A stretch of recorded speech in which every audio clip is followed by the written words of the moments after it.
Oke, halo semuanya. Setelah lama tidak sharing di channel ini, hari ini aku mau sharing tentang rumus-rumus yang ada di Microsoft Excel. Tapi sebelum itu, tunggu sebentar karena aku mau nyalain sebentar untuk lightingnya bentar ya.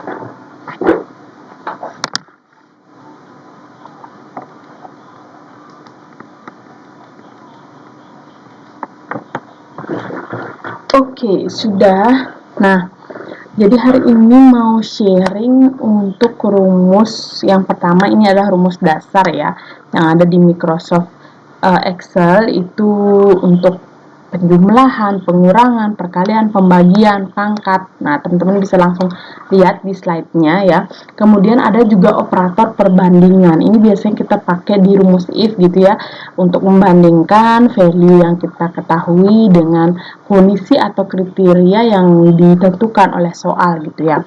Nah, bisa dilihat di slide aja. Sebentar kita langsung lanjut lihat gimana sih penggunaannya gitu. Yang pertama untuk formula ini, untuk rumus dasarnya gitu ya, bisa kita gunakan secara manual, input manual. Jadi nilai dari sel tersebut atau value dari sel tersebut bisa langsung kita ambil dan kita lakukan operasi misalkan seperti ini ya.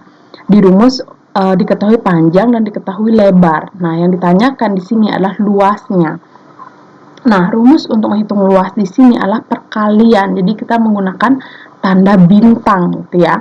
Nah, kalau di rumus yang pertama ini digunakan adalah sama dengan 2 dikali 3. Jadi 2 ini adalah value atau nilai dari sel A2 dan 3 adalah value atau nilai dari sel B2. Nah, di C2 kita tulis sama dengan 2 dikali 3. Nah, apakah ini benar? Benar. Tapi minusnya adalah ketika misalkan nilai dari panjang atau lebar tersebut berubah, maka tunggu sebentar ya.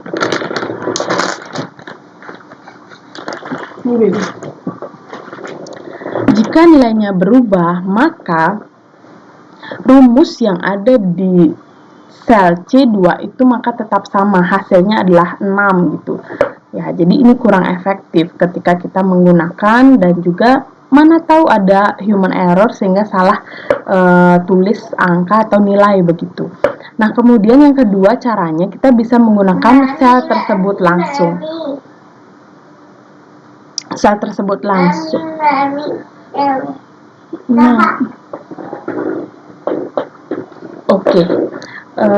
Sel tersebut langsung gitu ya. Jadi seperti yang tadi saya bilang, kalau di rumus pertama itu menggunakan value atau nilainya dari B2 dan juga A2. Jadi kalau di rumus yang kedua ini kita bisa langsung panggil atau kita gunakan selnya. Jadi sama dengan sel A2 atau A2 dikali B2 begitu ya. Tapi karena memang di contoh ini kita menggunakan row yang ketiga ya, jadi hasilnya akan menjadi A3 kali B3 gitu ya. Ada juga rumus yang menggabungkan, jadi value-nya diambil dikalikan dengan selnya. Nah, ini juga kalau menurut saya kurang tepat digunakan ya. Jadi teman-teman yang mungkin dulunya pernah belajar dan menggunakan rumus ini atau format seperti ini itu alangkah baiknya kalau menurut saya dibiasakan menggunakan langsung selnya, jangan nilai dari selnya, tapi selnya lah yang kita gunakan gitu.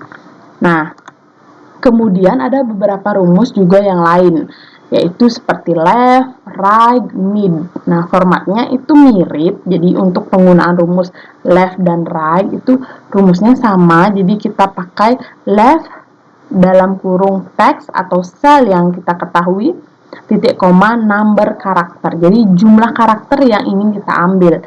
Kalau left itu karakternya yang ingin kita ambil itu posisinya ada di kiri. Ya. Kalau right itu posisi karakternya ada di kanan dan mid adalah karakternya ada di tengah-tengah. Nah, kita coba lihat untuk rumus penggunaannya gitu ya.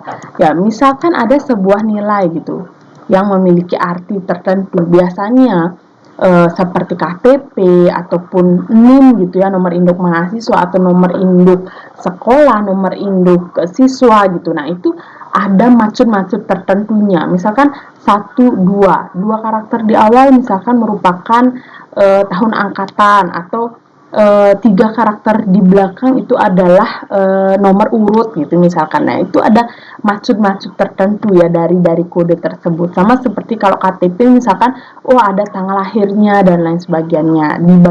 Di karakter nomor berapa itu adalah tanggal lahir gitu misalkan ya. Nah, kali ini saya akan contohkan, ini sembarang saja. Saya contohkan, misalkan ada sebuah karakter yang memiliki nilai seperti ini. Jadi 1, 2, 3, 4, 2, 5, 4, 6 gitu ya. Yang pertama yang kita ambil adalah 2 karakter di sebelah kiri. Nah, ini kita jelas menggunakan rumus left ya. Jadi seperti yang tadi saya bilang, left A1 atau teksnya, teks ini ya, diisi oleh ini. Kemudian titik koma 2. Kenapa 2? Karena karakter 1, 2 itu jumlahnya ada 2 karakter ya. Kemudian ini juga sama, right. Jika kita ingin mengambil nilai 5, 4, 6, jadi 3 karakter di sebelah kanan atau paling akhir, kita menggunakan rumus right. Jadi right, teksnya adalah A1 atau sel A1, kemudian 3, karena 5, 4, 6 itu ada 3 karakter. Nah, bagaimana sekarang kalau mid? Nah, mid gini cara mid teksnya, oke. Misalkan kita mau mengambil nilai 42 ya, 42. Nah, teksnya sudah, kemudian start numbernya 1, 2, 3, 4. Start mulai karakter nomor 4, kemudian 42 itu ada 2 karakter, maka 2 di sini, enter, maka muncul 42. Nah, mudah bukan rumusnya? Jadi teman-teman nanti penggunaan rumus selanjutnya bisa saja menjadi kombinasi gitu ya. Jika misalkan nilainya 1, 2, maka dari kabupaten mana gitu ya, bisa saja seperti itu. Jadi kita bisa menggunakan rumus if kombinasi dengan left, right, ataupun mid. Nah, seperti itu. Nah, untuk selanjutnya sampai di sini dulu untuk latihan left, mid, dan right. Nanti teman-teman kalau ada pertanyaan boleh banget tulis komentar di kolom komentar gitu ya. Dan juga jangan lupa untuk subscribe channel ini supaya membuat aku juga semakin rajin untuk membuat video gitu ya. Oke, itu saja mungkin kali ini. Untuk request video selanjutnya boleh banget teman-teman langsung komen aja ya. Dan sampai jumpa.